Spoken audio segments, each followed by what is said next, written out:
Welcome to Home's Room. Just like homeroom, we start off our day getting together with our homies, swapping stories, even a little kiss and tell action. This podcast contains language not suitable for younger listeners, topics about sex and mental health. Discretion is advised.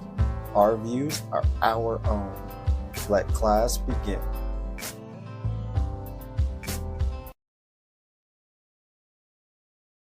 Welcome back to Home's Room. Another episode. Got an interview for you, and Caitlin and I are here together for an interview again, which is really fun. We don't usually get to do that. So hello, Caitlin.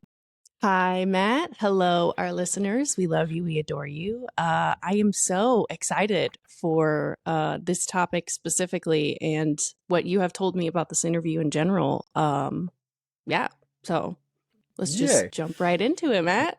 All right.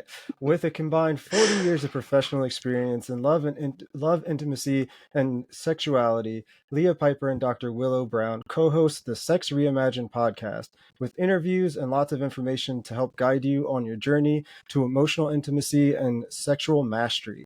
Welcome, ladies. Thanks for having us, Matt and Caitlin. It's so fun to be here with you both. So if you don't mind telling us a little bit about yourselves, respectively, that'd be great. And I'm going to point to my bottom left screen, which is Willow. All right. So bottom left going first. That's Dr. Willow Brown. Hey, everyone. I am a Taoist sexology teacher. What the heck is Taoist sexology?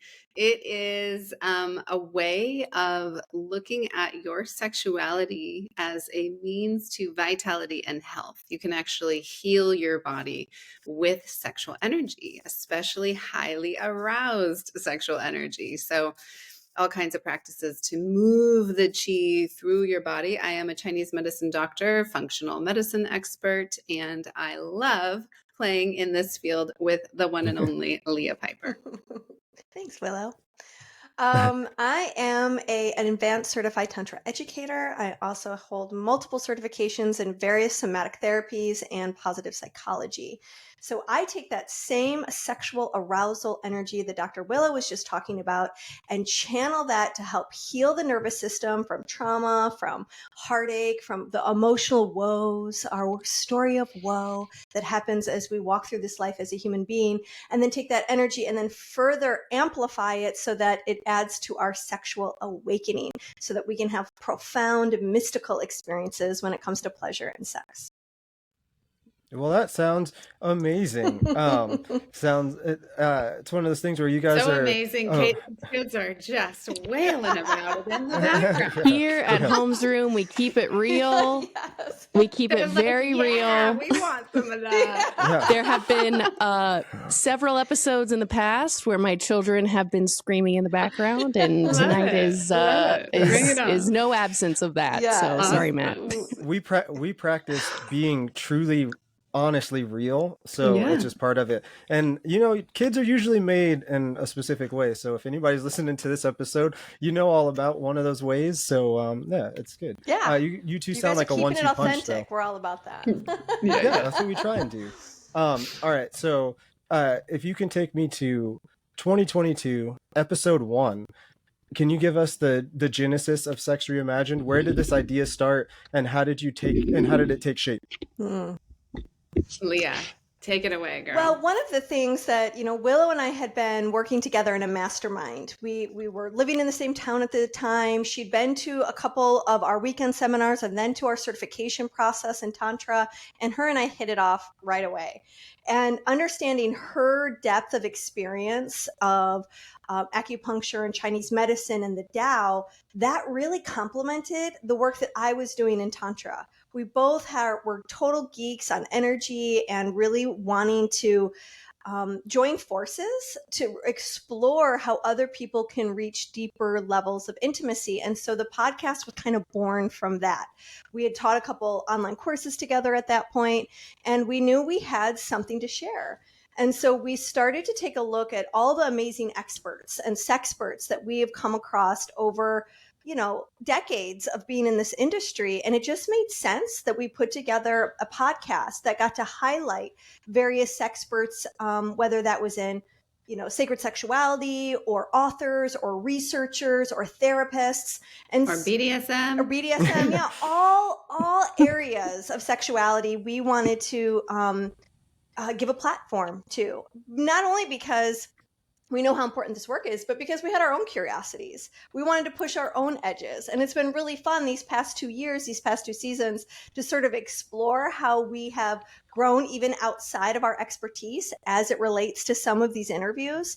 And we got to be in greater connection with colleagues that were near and dear to us, and then new people that we have never had a chance to sit down with. So it's been a total adventure. And that first episode was with Sherry Winston, who's a legend in our circles.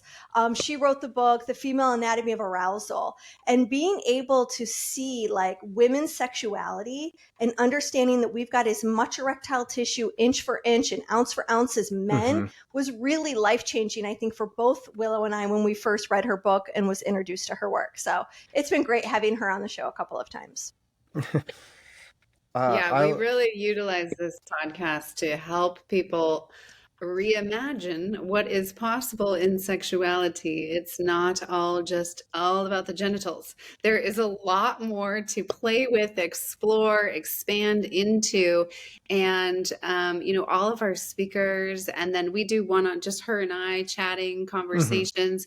And there's never a dull moment, and we get people writing in all the time, like, oh my God, now I get it. Like, now I understand. Now, oh my God, and I had this amazing sexual experience. That's always fun and juicy to get those comments when they come in. So you two had this idea for a podcast, and it came to fruition when you're sitting down about to hit the record button for the very first time. As two fellow podcasters who happened to meet over the internet together, we were horrifically nervous. I think at least I was the first time that we recorded an episode together. How nervous were the two of you together whenever you decided not only is this going to be an adventure that we embark on together, but here we are. We are hitting record on our very first episode. What was that like? I don't think we were very nervous. Were we, Leah? No. We've been in front of audiences and stages and teaching people and for a long, long time. So we're kind of coming in hot to this experience, and we're more just like excited about it and passionate about it. We actually launched our podcast with a summit. So we did a bunch of pre-recorded interviews to launch that first season, which was really smart. And we've done 2 summits at this point. And those are a lot of work and a lot of fun. And they're just a great way to get your podcast rolling, because you're kind of starting out ahead of the game when you do it that way. Yeah, I have to say that for me, it was a lot more nerve-wracking to be live in front of an audience than to pre-record. And our first recordings, I think we did 6 episodes just with Willow and I, and then we launched them, broadcasted them. And that was always easier. Like obviously her and I have a lot of comfort with each other. So we're just rapping, talking business like we would normally. And that was really easy. When we started doing the interviews with other people, I could tell I would talk really fast. There's a part of this amping up that kind of goes on in your nervous system where you do have that extra charge. And I have to remind myself to I can't breathe. Wow.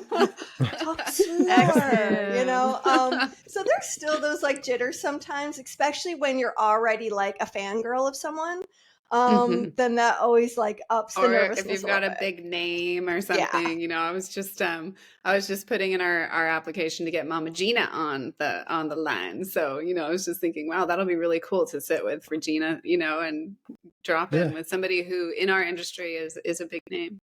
Yeah, I think that, for me, you two both fall into that category. I am, we've plugged the Shameless Sex podcast quite a few times. So when I discovered you and started listening to your episodes, and you had them on relatively early, and then, I could tell that, both of you have a friendship, and it seemed like the conversation with them was just so effortless. It was man, that's it's those moments where you can tell that more than podcasters, more than experts in your field, you're just like genuine people. And that was Yeah. one of the things that like drew me to being able to listen to your episodes so much more.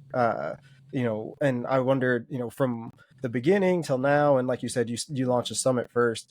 What growth would you say you've seen in each other from that moment to now? That's a Ooh, good that's question. a really good question. Yeah. Gosh, you want to start, honey? Well, God, it is a really interesting question. I can say, like, for my journey, what the podcast has really done for growth inside myself is my curiosity into the kink space and my voracious reading of erotica. We've had a number of erotica authors on the show, and they really inspired me to stretch my imagination. And as a result, I feel like I've gone through like this new version, this new chapter of sexual awakening. You know, when I first started kind of taking a look at sexual healing and awakening in my mid-20s and had so many like huge life shifts as a result, you come into your 40s Amen, and you think, sister. right? And you kind of go, after a while, you're like, well, I've been in this industry for a couple decades now. Like, probably know a lot of it. There's always more to learn, and I had one of those, oh my God, hallelujah, I'm in another awakening chapter where There's everything a whole is... nother castle. Yes, it's just like blasting open. And so that's been like, I think the newest change in me that's been evolving.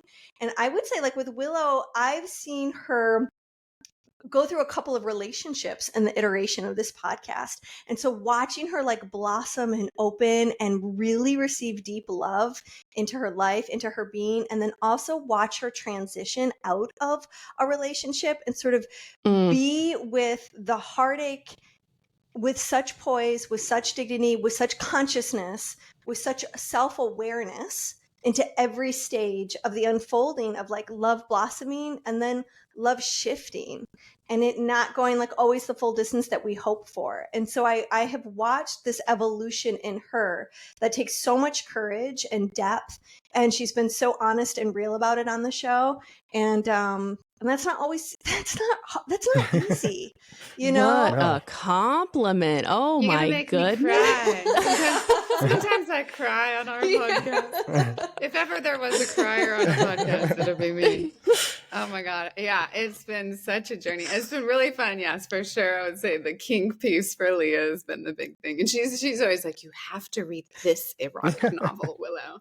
And I'm like, I can't read eroticism. I'm fucking falling apart over here. My heart is being shattered. You know, it's like last thing on my agenda is eating pussy right now. Like, like I just gotta get myself back together over here. So, you know, my big shtick in all of my work is like, you have to be so tuned into your own essence, to your own inner beloved. That's the primary relationship. And when you have that, then whatever happens outside of you, you know that you can still come home to your own core, to your own center, to your own essence, because we have no control of the people who are outside of us. And things happen all the time. Things shift, things change.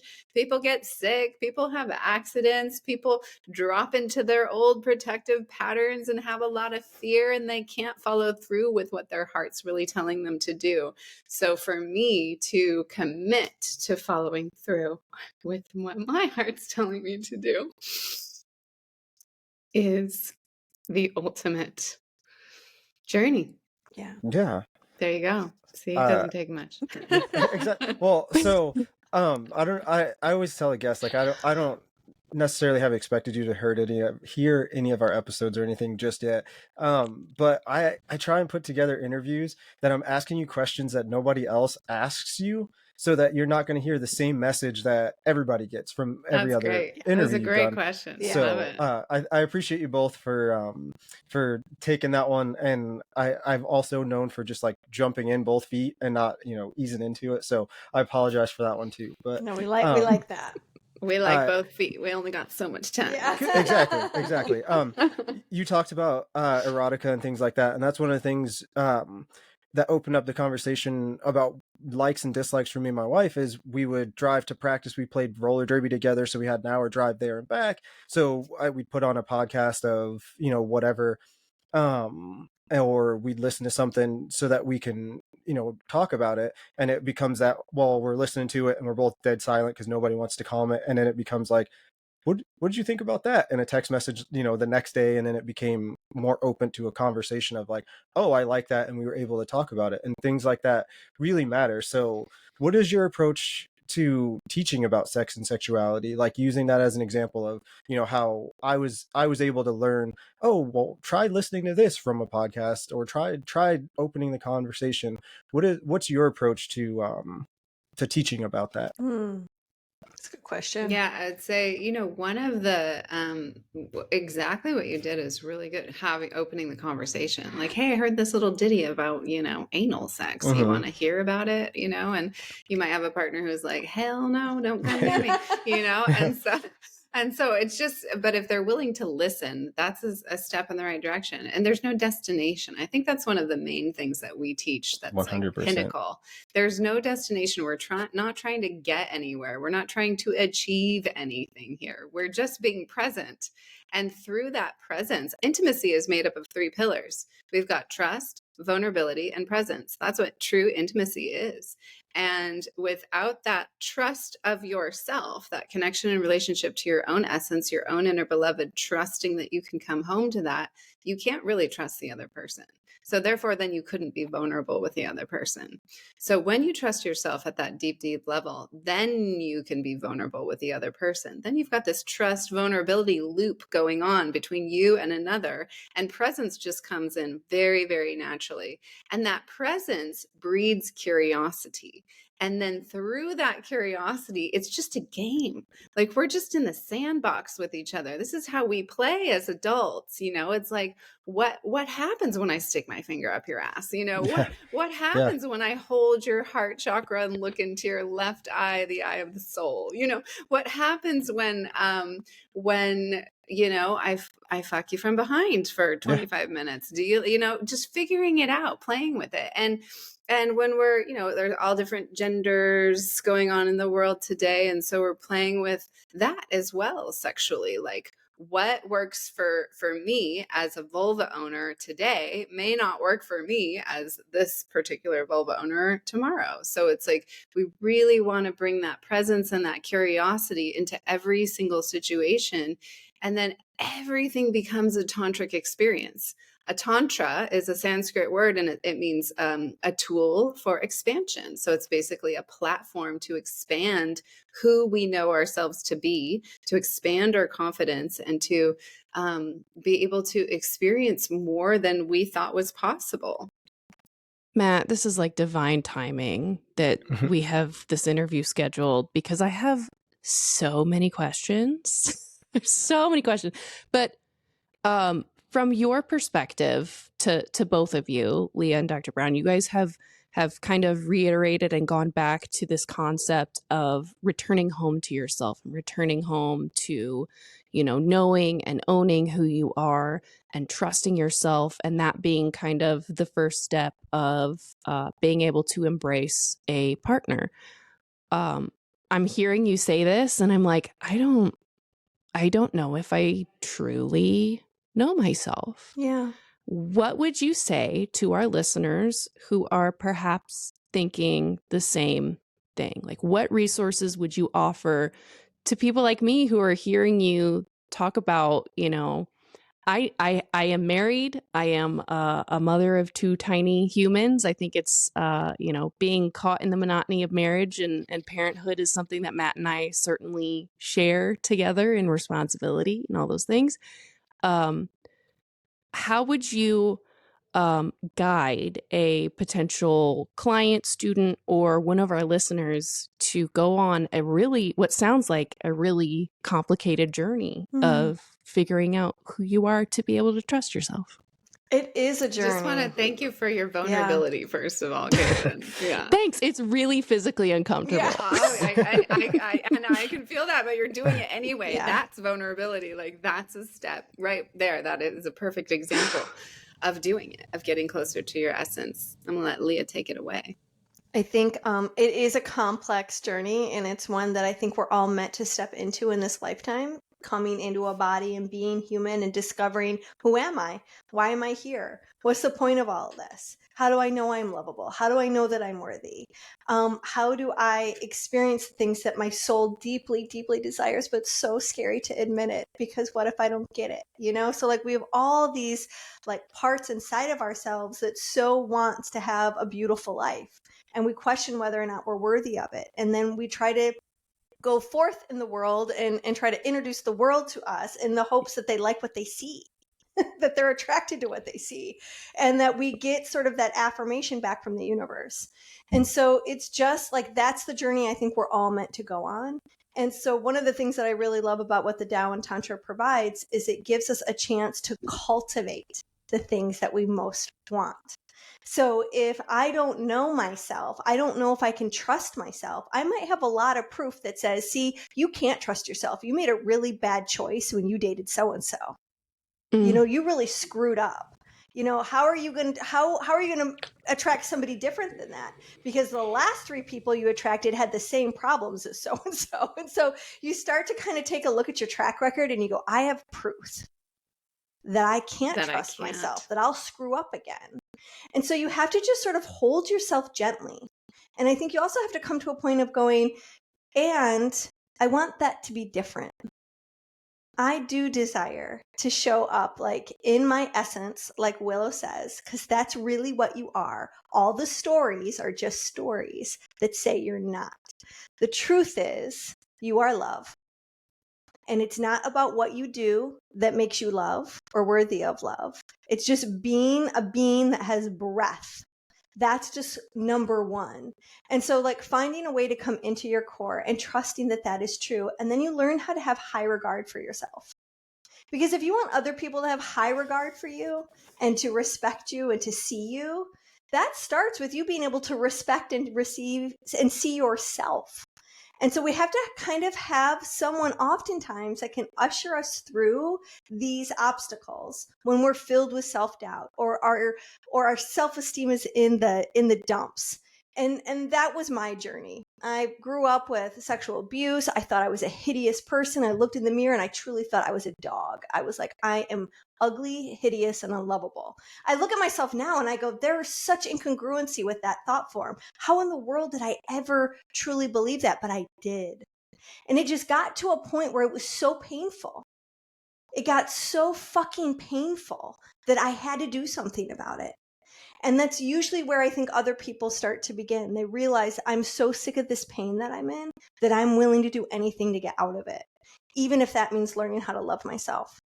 And so what got me out of that hell was I realized I couldn't think myself into loving myself. I had to actually do something physical, emotional, spiritual. And that meant I had to touch myself and say nice things to myself and get to know my body. And every time something hateful would arise, I had to turn down the volume on that hateful voice, that critical voice, and I had to invent a new voice, a loving voice, you know, the fairy godmother, whatever it took, that was going to shower and change those thoughts in my mind so I could see myself differently.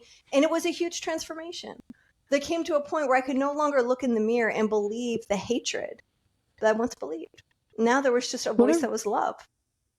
It took Really some time. brave thing for you to do and embrace and put into practice. I know Matt and I have talked about on several past episodes that like settling into a sense of normalcy or being fearful of disrupting your pattern of normal, whatever the cost of that is arguably the weaker way out. That it takes true courage and bravery to be able to want something different for yourself, but also put into practice that. I don't know, Matt, this is very divine timing. Thank you, Matt, for letting me join in on this. This is like it was awesome.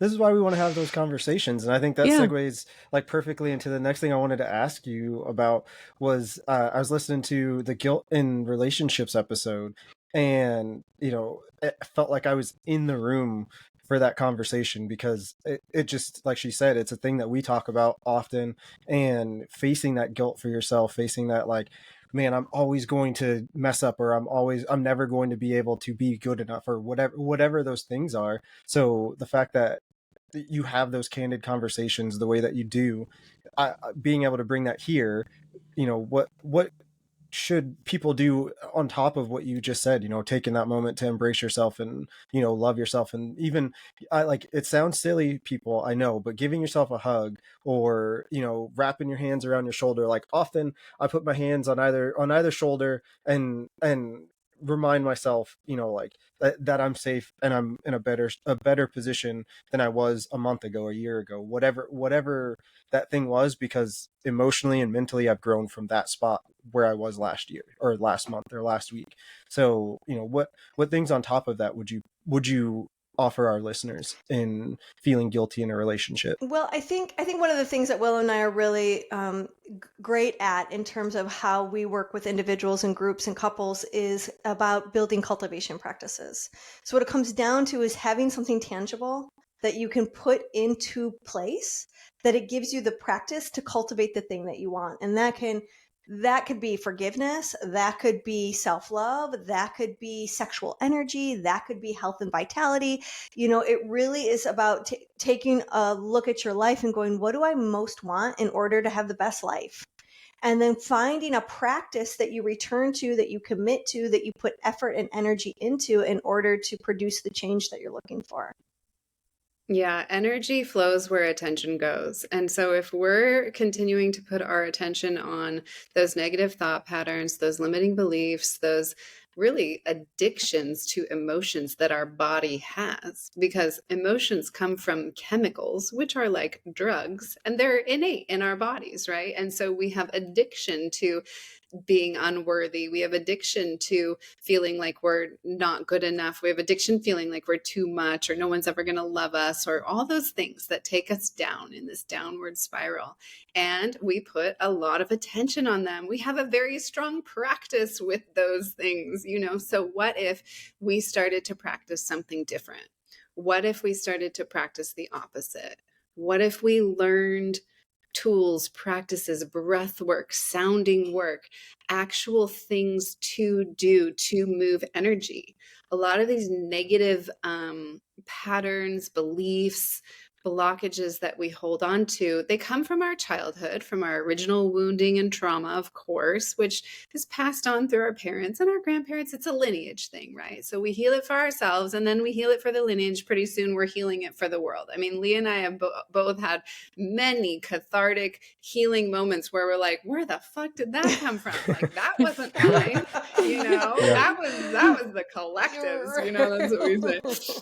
And so, so when we start to put these new perspectives and spins and ways, and we put more attention on it, then that's what grows in our life. And the subconscious is unconscious. It's subconscious. Like, that's the name of it. So that's what we're not conscious of it, So how do we bring those things that we're not conscious of to consciousness? How do we bring the shadow to the light? And I have searched the world over for healing modalities. I have done every single healing modality under the sun, and I have never found a more powerful, more to the root and to the point healing modality than sexual healing.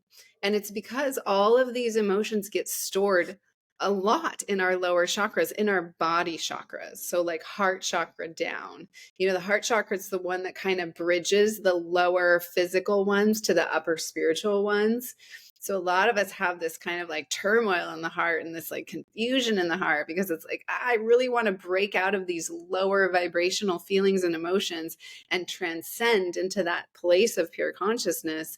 But how do I do it? You have to get it out of the soma. You have to get it out of the cellular body.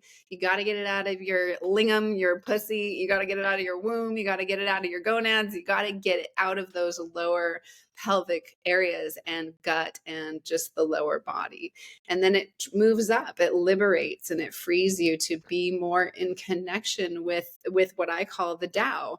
Some people call it the field. Some people call it God. Some people call it, whatever you want to call it. But it's non-duality. It's a place where all things are possible because you're letting go of the myopicness of the human beingness. Yeah, and the story comes down to letting go of the story.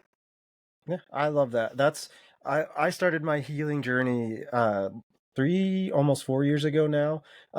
Right as COVID was like kicking off, I was an essential worker, so I never stopped working.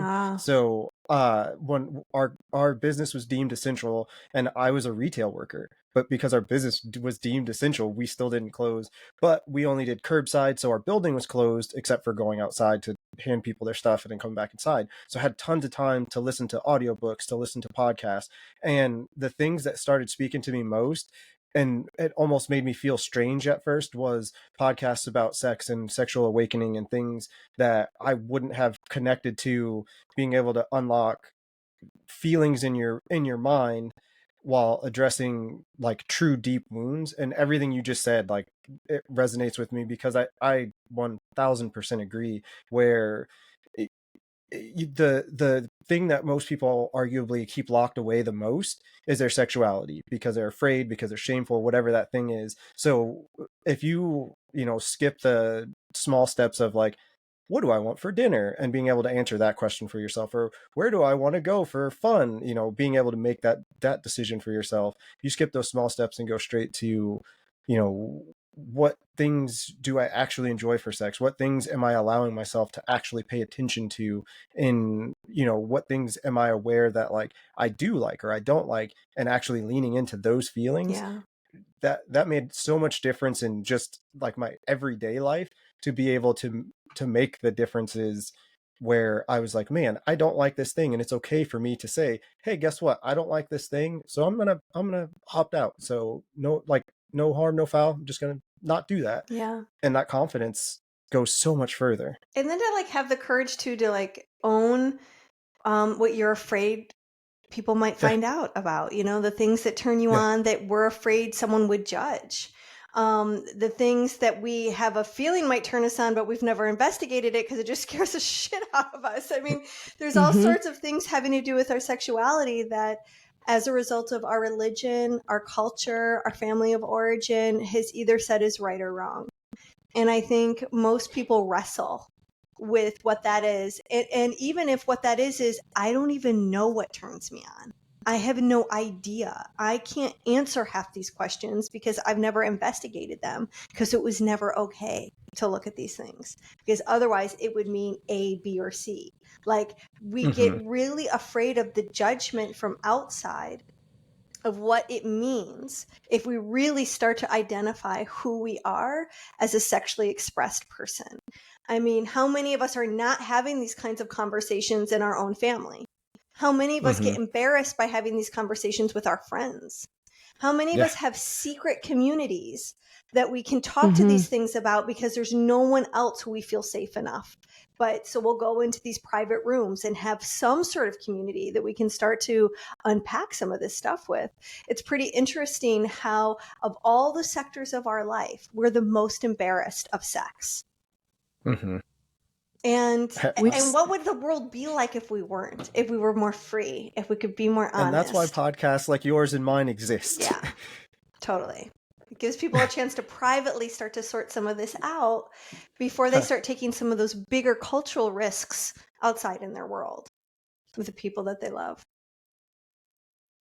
And even being sex experts. I mean, I'm crossing those boundaries for myself that are new all the time. I mean, me and my journey of this erotica in my own relationship with my marriage has been sort of an interesting thing. I keep on wanting to read the passages out loud to him, and he's like, I'm not interested. I'm like, is this too corny for you? But if you would just listen, then you'd get like an inside view into like what's happening over here. And so like, that's a whole new level of communication that we're bridging. Like, I have to hear his no. Yeah, exactly. Okay. 100%. Now I have to do something different with that information. Yeah. Is it difficult for you to hear his no? What is your immediate response to that? And how do you move forward from like an initial moment of uncomfortability? Because I'm sitting here like posing all of these hypothetical situations, or even your example of reading erotica out loud to my husband. He for sure would be like, nope, la, la, la, la, la. So what do you do when you are ready to have these conversations and maybe your partner is not? Well, like, as you can imagine, as I kind of felt you feel, there's like that initial, like, like kind of like, but I was just like, I just took a risk. And like sharing something that's kind of important to me, that's got me sort of titillated. And like my hopes of hopes is that it would open you, not close you. But now the feedback I'm getting is that it's closing, it's not opening. And that's kind of like a to the heart or the gut or whatever. It's like, there's a feeling of disappointment, and I could go into a story that says, he doesn't love me. He thinks that's gross. He's rejecting me. I could go into all of that, but I have enough practice now to go, don't make it about you. Breathe some space into this. This is not about you. This is his honest response to what's true for him in this moment right now. Can I hold space for that? And not make it about me, and just make space for him to have his own authentic reaction. So, first feeling is, I wish I didn't feel that way. Second reaction is, I want to know more about that. Now it's like I'm choosing to be curious instead of going into judgment, because I could judge myself or I could judge him. So I've created a muscle that has told me and taught me that curiosity suffocates judgment. So I have a ding, ding, ding when I have a judgment response to switch to curiosity and go, well, isn't that interesting? I had a gut reaction. Isn't that interesting that he feels this way? Can you share more? What comes up for you? And then knowing when to set it down and pick it up for another day. Like knowing when the nervous system goes, okay, can't take in any more content, can't take in any more reactions. I need to set this down and pick it up at another time when we both had a chance to sort out what that was like for us. So, which can take a lot of emotional intelligence to be able to know when to stop touching it. Yes, it just does. leave very it alone. Emotionally intelligent. Yes, it does take some self-control, and I didn't always have this level of self-control I have now. That takes, this is where love is so important, because I don't have to do this perfectly, and neither does my husband. We can be messy together. We've built enough emotional capital. And that's what's really important. I think people should really consider investing in when they take a look at their deepest friendships, their closest family members, and their sexual partners. What are we doing that creates enough emotional capital that we can take risks with each other in this relationship? That I can make a mistake or I can become unglued, and I know I'm not going to be left. I'm not going to be rejected. And I'm with people who are going to try to understand where I'm coming from. The way forward with that is for me to be the person that I want other people to be for me. So that means for me not to overreact when someone has a reaction, for me not to make the story all about me, for me to give them space to be themselves, to be, to give them grace when they blunder, when they fall apart, when they make a mistake, when they overshare, all these things that I'm going to do. And so when we start to realize, wow, I really can trust you and you can really trust me. And it's in the recognition of I trust you and I trust me that thing about self-trust starts to grow, and you start to realize I can make a mistake and I trust we're going to be okay. And so I think that's something my husband and I have been very intentional in cultivating with each other. And so having conversations like this, that's how these things start to happen. And being someone who's generous with forgiveness. Yeah. I know we're kind of strapped for time. So I got one more hard-hitting question, and I'm gonna have to beg you to come back on so we can have more of this conversation, because it's riveting for me. Hopefully everybody listening. We would love to. Yeah, you guys are fun. We would love to. Please. I love the dynamic you have together. If you had to pick one thing for the other to be successful at this year, what would it be? What a great question. Yes, I love these questions. You are so good at the questions. Oh my God. Okay. Well, I would love, this is going to be a great one, right? I would love for Leah to be really, really successful with her podcast and business. I love it. Caitlin, And that was she such would a love me the same answer. for me, Yes, right? yes. That was such a us question or an us Oh, answer to that that was question. I love it. perfect. I love it. Yes. My hope for Dr. Willow is that her podcast monetizes like a MF as she gets sponsor after sponsor after sponsor. Yeah. And that she embarks on a love adventure that sweeps her off her feet and Aw. teaches her so much that she gets to bring to all of us, that she really finds the love of her life. That's one of the things I really hope for her. Yeah, and on a more personal level, my wish for Leah is that this kink and BDSM world just continue to flower her open in all of the deep roots that she already has in sacred sexuality, and that experience again comes forth and permeates into the who she is and what she offers and delivers to the world. I like that. Love it. Hopefully within the next few weeks of this episode dropping, there'll be an interview with the dominatrix and her business partner. So you might have to tune into that Cool. one Would love and to. see what's going on. Nice. But you end your episodes with a special segment, and it's called The Dish. The dish. What we end our episode with is the this or that. So I got some questions for you if you're ready. Let's do it. Hit it. This or that are fun. Yeah. I love these. All right. Helping your partner unlock a new sexual understanding, or having a listener or course taker reaching out to you saying you've helped them. Partner. I like both. I take both. He's really good at coming up with this or that. I will tell you. I try. You have, the next one is, you have to do 2 interviews. Are you going to do the ones where the conversation flows, but you don't make your points? Or are you going to do the ones where the points are made, but the energy is low? Oh, Flow, of course. definitely flow. Yeah.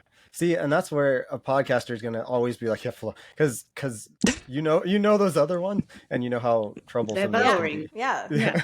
All right. Going back to your younger self and giving advice you know now, or leaving a note to remind your future self how far you've come. Ooh. Future self, baby. Yeah, I'm going to say future self too. I so in tune. I love it so much. Caitlin, do you have anything you want to add to the tail end of this?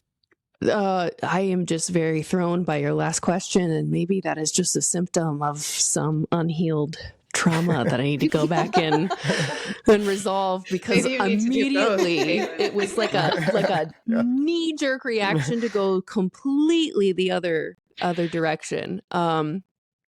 We absolutely are going to have you two come back on. This was wonderful, and I just have a whole black hole worth of questions that have opened up in response to your very instinct answers to one another. But I respect what you guys are doing. I respect the conversation that you guys are having consistently on the platform that you have given yourself. And Matt and I have talked about in several episodes how we are the generation who is breaking those patterns of generational trauma. So even on this front, the topic that you guys are talking about, as often as you are, thank you so much for the hard work and the heart work that you all have done that results in some really interesting, creative conversations about some taboo topics. Thank you. Thank you, Caitlin. Yeah. Thank you, Matt. So fun to be with you. Yeah, you guys are today. fantastic. You touched on it earlier, and I almost said we'll put a pin in that sentence because you've said it before, and I loved it. I even made a note to bring it up. But I know coming on a podcast, it's always like, is this host going to be good? Is the conversation going to be good? So compared to where you were before, what's true for you right now? Before we got on this episode? Yeah. Oh, the before and after the episode Yeah, I love interview. before and after. Well, I have been doing episode interviews all day today, so I feel like I'm on a little bit of a roll. This is the final one. I'm just rolling on through. Yay. So I came on pretty high. I'm feeling even higher. Good. I would say that I'm more centered in my body. Like I feel this connection between, especially my power center and my heart. It feels like this circuit that is flowing. Like I feel wide open as a result of being in kind of this rich kind of conversation communion with the four of you, with the three of you, including myself. And like it's this kind of thing that makes me feel brighter. Like I have to go pick up my dog from the groomers. I just got some meals started. I can't wait to like pour more love into. Like I'm walking away from this experience with you all feeling brighter, happier, more uplifted, more inspired, more humble, more tender. Like all these feels are kind of like coming right up to the brimming into my heart. And now I want to just like overflow it. Like I'm going to tip the groomer so good right now. You're welcome, so groomer. nice to them when you pick up Chewy. I want to bless their day today, you know? Yeah. And that's part of like the feeling of love and connection and being in community like this. Yeah, that inspires me. Well, if our listeners wanted to get in touch with you or to find out more about what you do or to listen to you, where should they go? They should go to sexreimagined.com. That's where they can find all of our coursework, all of our info, lots of amazing freebies, really cool, fun freebies. Yeah. And then, of course, listen to our podcast, the Sex Reimagined podcast. It's on all of the podcast all those streaming places. Apps. But especially come visit us on YouTube. We're really wanting to build our presence on YouTube. Come watch us there. Our podcast is both audio and video. And check us out. And then separately, you can find Willow at drwillowbrown.com. And you can also find me at moreloveworks.com. And their Instagram, which will be tagged in all of our promo for this episode that you can go back and click on. Yeah. But again, thank you for being here. Like I said, this is a high level interview for me, so I'm super pumped that you enjoyed it, and I asked you questions. Anytime I can get you to say, man, that's a really good question, and pause, that means I did my job perfectly. Totally. In fact, would you like to be a question writer for our show? Yeah. Can we steal some of your questions? I love doing research and asking questions, so yeah, that would be amazing. Cool. We're both writers, so it's a thing we do. Cool. Nice. Thank you both for being here. Thank you for gracing our listeners' ears with your beautiful voices and perfect messages. Thank you. Thank you. Our pleasure.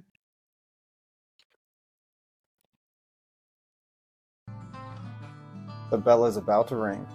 If you want to drop us a voice message or simply ask a question, you can do that by clicking the link in the show notes below. Be sure to leave us a 5-star review. It helps more people find us. Theme music by Kinsey. More music available on Spotify. Remember, every day is a class. Go learn something.